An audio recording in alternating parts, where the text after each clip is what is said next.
hospitality be of the average kind, their lives must be pretty comfortable. The keeper would not enter on what he called business until the supper was over, and we were all satisfied. Then, when the table was cleared, and he had lit his pipe, he said, "Now, sir, you can go on and ask me what you want. You'll excuse me refusing to talk of professional subjects afore meals. I gives the wolves and the jackals and the hyenas in all our section their tea afore I begins to ask them questions." "How do you mean, ask them questions?" I queried, wishful to get him into a talkative humour. Hitting of 'em over the head with a pole is one way. Scratching of their ears is another. When gents as is flush wants a bit of a show off of their gals. I don't so much mind the fust and hitting with the pole afore I chucks in their dinner, but I waits till they've had their sherry and a coffee, as so to speak, afore I tries on with their ear scratching. Mind you," he added philosophically, "there's a deal of the same nature in us as in them the other animals. Here's you a-coming and asking of me questions about me business, and I, that grumpy like, that only for your bloomin' £1/2 I'd a seen you blowed fust for I'd answer. Not even when you asked me sarcastic like if I'd like to ask the superintendent if he might ask me questions. Without offence, did I tell you to go to hell? You did. And when you said you'd report me for using of obscene language, that was hitting me over the head, but the £1/2 made that all right. I weren't going to fight, so I waited for the food, and did with my owl as the wolves and lions and tigers does. But Lord love your heart, now that the old woman has stuck a chunk of her tea cake in me, and rinsed me out with her bloomin' old teapot, and I've lit up, you may scratch my ears for all you're worth, and won't get even a growl out of me. Drive along with your questions. I know what you're coming for at that escaped wolf." "Exactly. I want you to give me your view of it. Just tell me how it happened, and when I know the facts, I'll get you to say what you consider was the cause of it, and how you think the whole affair will end." "All right, governor. This here is about the whole story. That here wolf, what we called Berserker, was one of 3 grey ones that came from Norway to Jamraks, which we bought off him 4 years ago. He was a nice, well-behaved wolf that never gave no trouble to talk of. I'm more surprised at him for wanting to get out, nor any other animal in the place. But there, you can't trust wolves no more nor women." "Don't you mind him, sir," broke in Mrs. Tom with a cheery laugh. "He's got minding the animals so long that blessed if he ain't like an old wolf hisself. But there ain't no harm in him. Well, sir, it was about 2 hours after feeding yesterday when I first heard my disturbance. I was making up a litter in the monkey house for a young puma, which is ill, but when I heard the yelping and owling, I came away straight. There was Berserker a-tearing like a mad thing at the bars, as if he wanted to get out. There wasn't much people about that day, and close at hand was only one man, a tall, thin chap, with a hook nose and a pointed beard, and a few white hairs running through it. He had a hard, cold look and red eyes, and I took a sort of mislike to him, for it seemed as if it was him that as they was irritated at. He had white kid gloves on his hands, and he pointed out the animals to me and says, 'Keeper, these wolves seem upset at something.'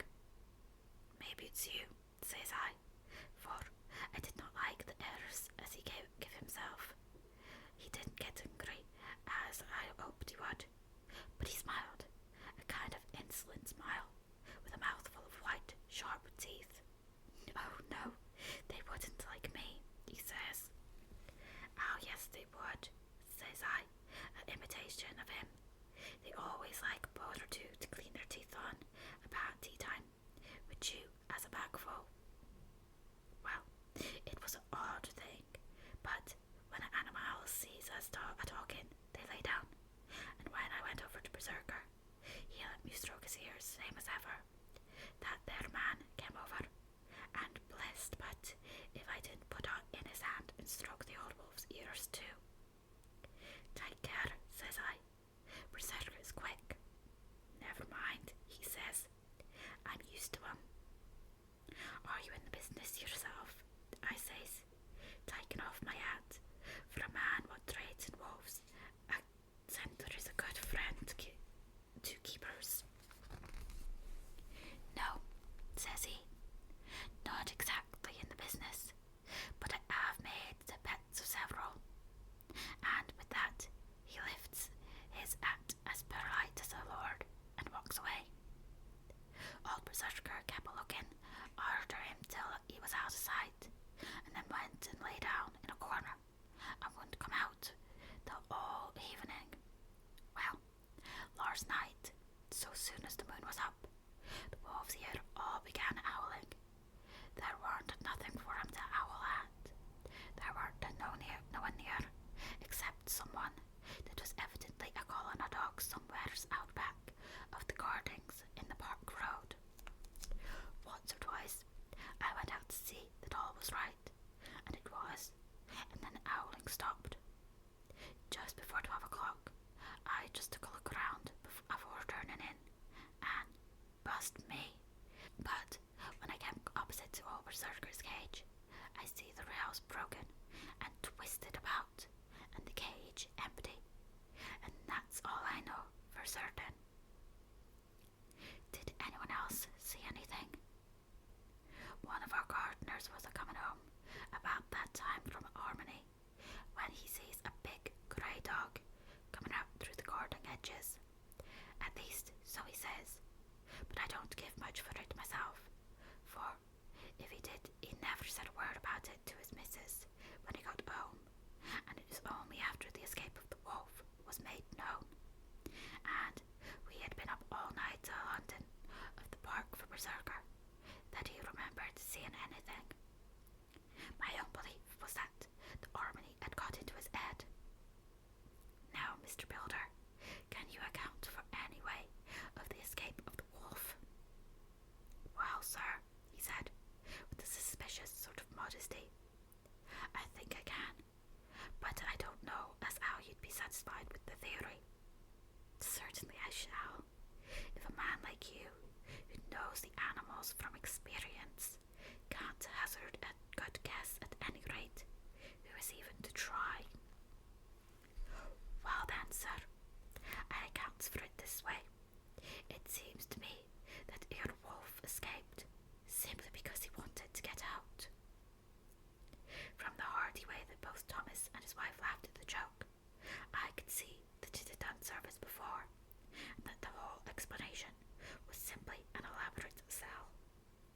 I couldn't cope in badinage with the worthy Thomas, but I thought I knew a sure way to his heart, so I said, now, Mr. Balder, we'll consider that first half-sovereign worked off, and this brother of his is waiting to be claimed when you've told me what you think will happen. Right you are, sir, he said briskly. You'll excuse me, I know, for a chafing of ye, but the old woman here winked at me, which was as much as telling me to go on. Well, I never, said the old lady. My opinion is this, that here wolf is hiding of somewheres. The gardener, what didn't remember, said he was a galloping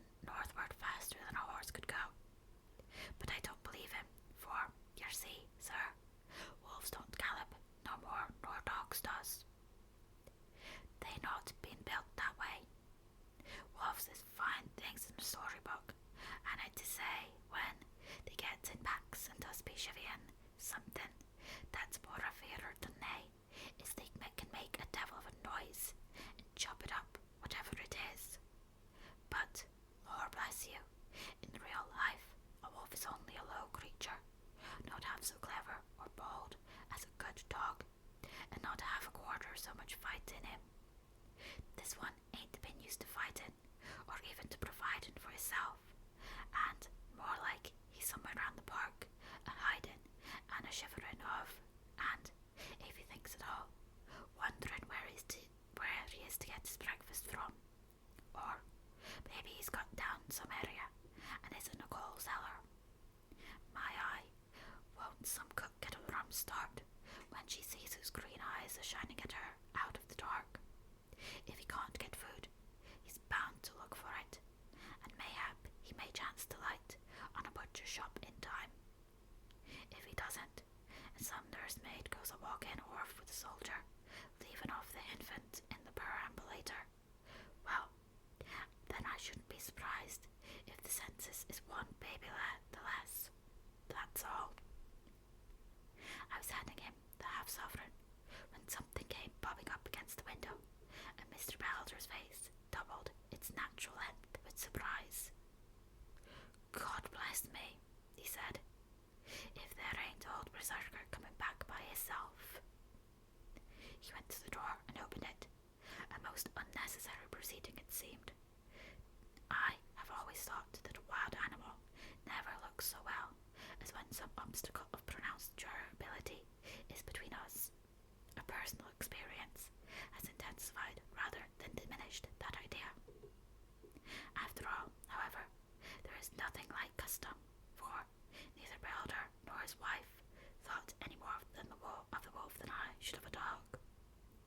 The animal itself was as peaceful and well-behaved as that father of all picture wolves, Red Riding Hood's quondam friend, whilst moving her confident in masquerade. The whole scene was an unutterable mixture of comedy and pathos. The wicked wolf that, for half a day, had paralysed London and set all the children in the town shivering in their shoes, was there, in a sort of penitent mood, and was received and petted like a sort of full-pine prodigal son. Old Belder examined him all over with most tender solicitude, and, when he had finished with his penitence, said, "There, I knew the poor old chap would get into some kind of trouble. Didn't I say it all along? Here's his head all cut and full of broken glass. He's been a-getting over some bloomin' wall or so other. It's a shame that people are allowed to top their walls with broken bottles. This here what comes of it. Come along, Berserker." He took the wolf and locked him up in a cage, with a piece of meat that satisfied, in quantity at any rate, the elementary conditions of the fatted calf, and went off to report. I came off too to report the only exclusive information that is given today regarding the strange escapade at the zoo. Dr. Seward's Diary, 18th of September. Just off for train to London. The arrival of Van Helsing's telegram filled me with dismay. A whole night lost, and I know by bitter experience what may happen in a night. Of course, it is possible that all may be well, but what may have happened? Surely there is some horrible doom hanging over us that every possible accident should thwart us all in all we try to do. I shall take this cylinder with me, and then I can complete my entry on Lucy's phonograph. I drove at once to Hillingham, and arrived early, keeping my cab at the gate, went up to the avenue alone, and knocked gently, and rang as quietly as possible, for I feared to disturb Lucy or her mother, and hoped to only bring a servant to the door. After a while, finding no response, I knocked and rang again. Still no answer. I cursed the laziness of the servants, that they should still lie abed at such an hour, for it was now 10 o'clock, and so rang and knocked again, but more impatiently, but still without response. Hitherto I had blamed only the servants, but now a terrible fear began to assail me. With this desolation, but another link in the chain of doom, which seemed drawing tight around us. Was it indeed a house of death to which I had come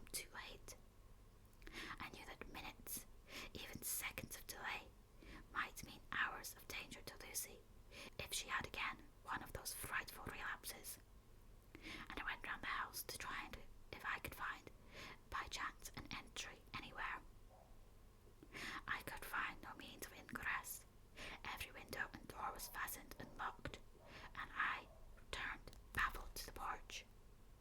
As I did so, I heard the rapid pit-pat of a swiftly driven horse's feet. They stopped at the gate, and a few seconds later, I met Van Helsing running up the avenue. When he saw me, he gasped out, "Then it was you, and just arrived. How is she? Are we too late? Did you not get my telegram?" I answered as quickly and coherently as I could that I had only got his telegram early in the morning, and had thought to lost a minute in coming here, and that I could not make anyone in the house hear me. He paused and raised his hat as he said solemnly, "Then I fear we are too late. God's will be done."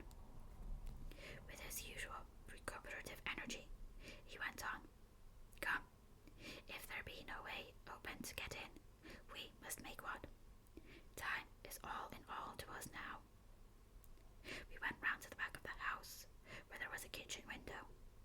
The professor took a small surgical saw from his case, and, handing it to me, pointed to the iron bars which guarded the window. I attacked them at once, and had very soon cut through 3 of them. Then, with a long, thin knife, we pushed back the fastening of the sashes and opened the window. I helped the professor in and followed him. There was no one in the kitchen or in the servants' rooms, which were close at hand. We tried all the rooms as we went along, and, in the dining room, dimly lit by rays of light through the shutters, found 4 servant women lying on the floor. There was no need to think them dead, for their stertorous breathing and the acrid smell of laudanum in the room left no doubt as to their condition. Van Helsing and I looked at each other, and as we moved away, he said, "We can attend to them later." Then we ascended to Lucy's room. For an instant or 2 we paused at the door to listen, but there was no sound that we could hear. With white faces and trembling hands, we opened the door gently and entered the room. How shall I describe what we saw? On the bed lay 2 women, Lucy and her mother. The latter lay farthest in, and she was covered with a white sheet, the edge of which had been blown back by the draught through the broken window, showing the drawn, white face, with a look of terror fixed upon it. By her side lay Lucy, with face white and still more drawn. The flowers, which had been around her neck, we found upon her mother's bosom, and her throat was bare, showing the 2 little wounds which we had noticed before, but looking horribly white and mangled. Without a word, the professor bent over the bed, his head almost touching poor Lucy's breast. Then he gave a quick turn of his head, as of one who listens, and, leaping to his feet, he cried out to me, "It is not yet too late. Quick, quick, bring the brandy." I flew downstairs and returned with it, taking care to smell and taste it, lest it, too, were drugged, like the decanters of sherry which I found on the table. The maids were still breathing, but more restlessly, and I fancied that the narcotic was wearing off. I did not stay to make sure, but returned to Van Helsing. He rubbed the brandy, as on other occasion, on her lips and gums, and on her wrists and palms of her hands. He said to me, "I can do this, all it can be at the present. You go wake those maids, flick them in the face with a wet towel, and flick them hard. Make them get heat and fire and a warm bath. This poor soul is nearly as cold as that beside her. She will need to be heated before we can do anything more." I went at once and found little difficulty in waking 3 of the women. The 4th was only a young girl, and the drug had evidently affected her more strongly, so I lifted her on the sofa and let her sleep. The others were dazed at first, but as remembrance came back to them, they cried and sobbed in a hysterical manner. I was stern with them, however, and would not let them talk. I told them that one life was bad enough to lose, and that if they delayed, they would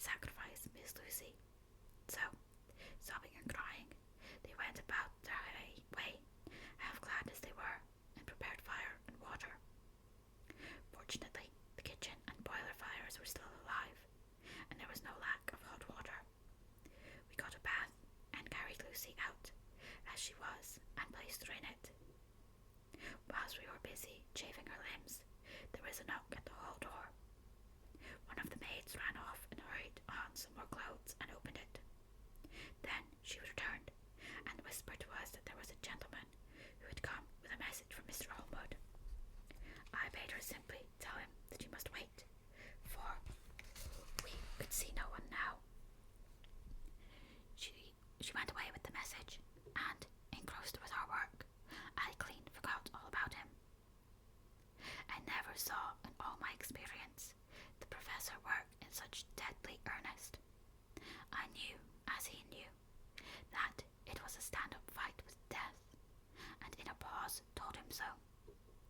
He answered me in a way that I did not understand, but with the sternest look that his face could wear. If that were all, I would stop here where we are now, and let her fade away into peace, for I see no light in life over her horizon. We went on with this work with, if possible, renewed and frenzied vigour. Presently, we both began to be conscious that the heat was beginning to be of some effect. Lucy's heart beat a trifle more audibly to the stethoscope, and her lungs had a perceptible movement. Van Helsing's face almost beamed, and as we lifted her from the bath and rolled her in a hot sheet to dry her, he said to me, "The first gain is ours. Check to the king." We took Lucy into another room, which had by now been prepared, and laid her in bed and forced a few drops of brandy down her throat. I noticed that Van Helsing tied a soft silk handkerchief around her throat. She was still unconscious, and was quite as bad as, if not worse than, we had ever seen her. Van Helsing called in one of the women, and told her to stay with her, and not take her eyes off her till we returned, and then beckoned me out of the room. "We must consult as what is to be done," he said, as we descended the stairs. In the hall, he opened the dining room door, and we passed in, he closing the door carefully behind him. The shutters had been opened, but the blinds were already down, with that obedience to the etiquette of death which the British woman of the lower classes always rigidly observes. The room was, therefore, dimly dark. It was, however, light enough for our purposes. Van Helsing's sternness was somewhat relieved by a look of perplexity. He was evidently torturing his mind about something, so I waited for an instant, and he spoke. "What are we to do now? Where are we to turn to for help? We must have another transfusion of blood, and that soon, or that poor girl's life won't be worth an hour's purchase. You are exhausted already. I am exhausted too. I fear to trust these women, even if they would have courage to submit. What are we to do for someone who will open his veins for her? What's the matter with me, anyhow?" The voice came from across the room, and its tones brought relief and joy to my heart, for they were those of Quincy Morris. Van Helsing started angrily at the first sound, but his face softened, and a glad look came into his eyes as I cried out, "Quincy Morris!" and rushed towards him with outstretched hands. "What brought you here?" I cried, as our hands met. "I guess art is the cause." He handed me a telegram. "Have not heard from Seward for 3 days, and am terribly anxious. Cannot leave. Father still in same condition. Send me word how Lucy is. Do not delay. Holmwood." I think I came just in the nick of time. You know you have only to tell me what to do. Van Helsing strode forward and took his hand, looking him straight in the eyes, as he said, "A brave man's blood is the best thing on this earth when a woman is in trouble. You're a man, and no mistake. Well, the devil may work against us for all he's worth, but God sends us men when we want them." Once again, we went through that ghastly operation. I have not the heart to go through with the details. Lucy had got a terrible shock, and it told on her more than before, for, though plenty of blood went into her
God's name, what does it all mean? Was she, or is she, mad?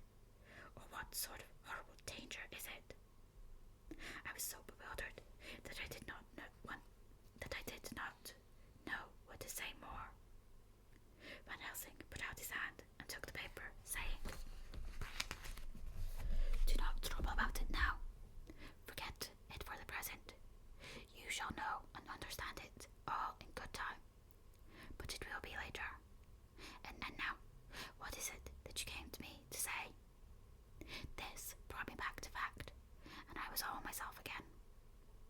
"I came to speak about the certificate of death.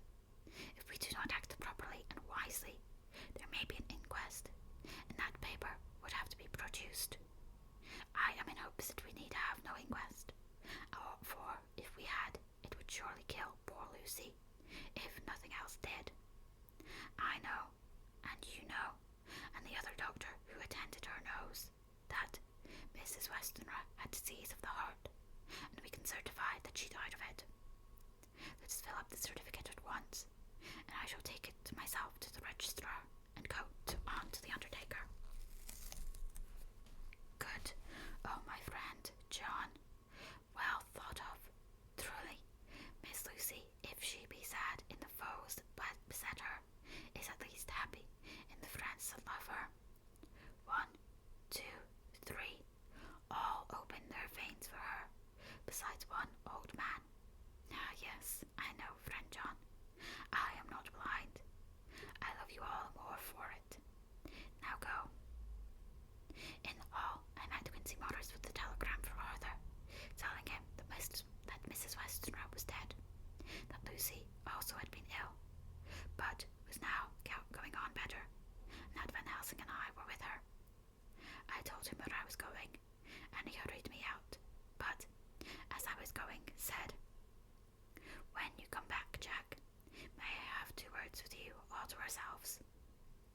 I nodded in reply and went out. I found no difficulty about the registration, and arranged with the local undertaker to come up in the evening to measure for the coffin and to make arrangements. When I got back, Quincy was waiting for me. I told him I would see him as soon as I knew about Lucy, and went up to her room. She was still sleeping, and the professor, seemingly, had not moved from his seat at her side. From his putting his finger to his lips, I gathered that he expected her to wake before long, and was afraid of forestalling nature. So, I went down to Quincy, and took him into the breakfast room, where the blinds were not drawn down, and which was a little more cheerful, or rather less cheerless than the other rooms. When we were alone, he said to me, "Jack Seward, I don't want to shove myself in anywhere where I've no right to be, but this is no ordinary case. You know I love that girl and wanted to marry her, but although that's all past and gone, I can't help feeling anxious about her all the same. What is it that's wrong with her? The Dutchman, and a fine old fellow he is, I can see that, said that time you 2 came into the room that you must have another transfusion of blood, and that both you and he were exhausted. Now, I know well that you medical men speak in camera, and that a man must not expect to know what they consult about in private.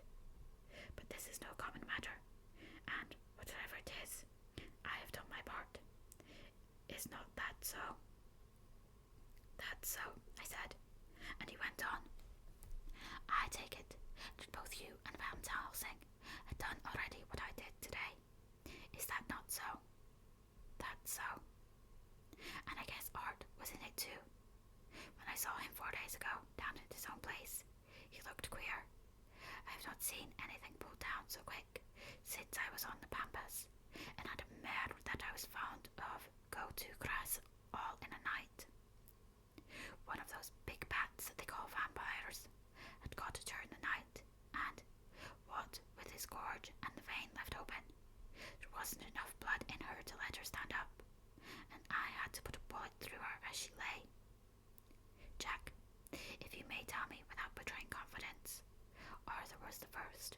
Is not that so?" As he spoke,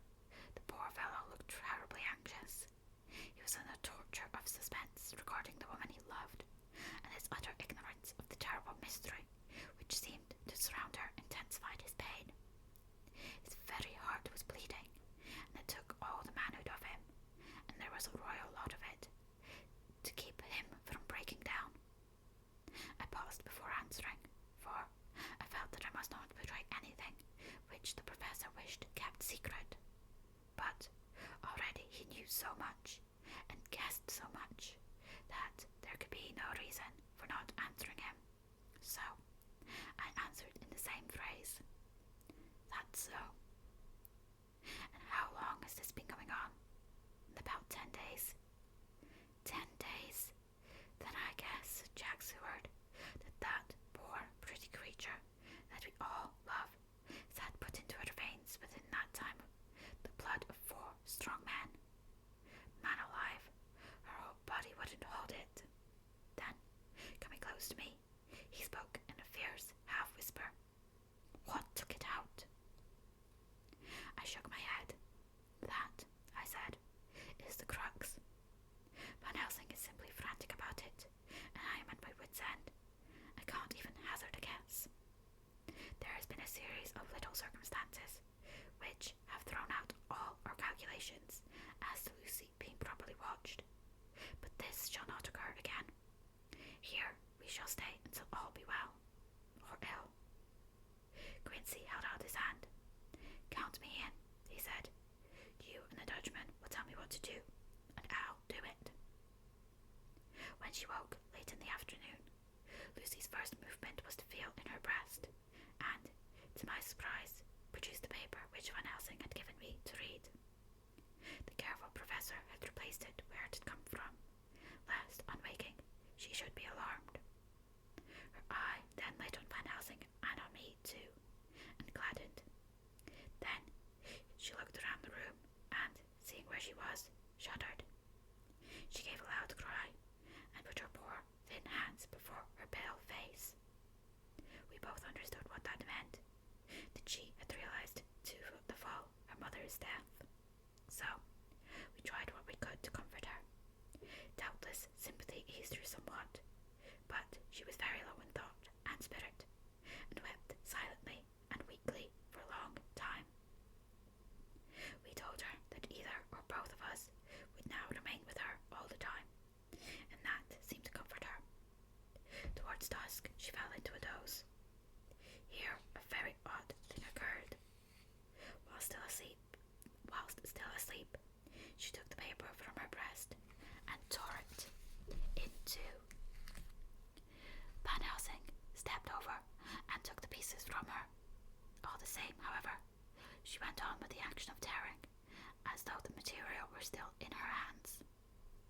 Finally, she lifted her hands and opened them as though scattering the fragments. Van Helsing seemed surprised, and his brow gathered as if in thought, but he said nothing. Letter, Mina Harker, to Lucy Westenra, unopened by her. 18th of September. My dearest Lucy, such a sad blow has befallen us. Mr. Hawkin has died very suddenly. Some may not think it is so sad for us, but we had both come to love him so, that it really seems as though we had lost a father. I never knew either father or mother, so that the dear old man's death is a real blow to me. Jonathan is greatly distressed. It is not only that he feels sorrow, deep sorrow, for the dear, good man who has befriended him all his life, and now, at the end, has treated him like his own son, and left him a fortune, which, to people of our modest bringing up, is wealth beyond the dream of avarice. But Jonathan feels it on another account. He says the amount of responsibility which it puts upon him makes him nervous. He begins to doubt himself. I try to cheer him up. My belief in him helps him to have a belief in himself. But it is here that the grave shock that he experienced tells upon him the most. Oh, it is too hard that a sweet, simple, noble, strong nature such as his, a nature which enabled him by our dear good friend's aid should be so injured that the very essence of its strength is gone. Forgive me, dear, if I worry you with my troubles in the midst of your own happiness. But, Lucy dear, I must tell someone, for the strain of keeping up a brave and cheerful appearance to Jonathan tires me, and I have no one here that I can confide in. I tried coming up to London, as we must do the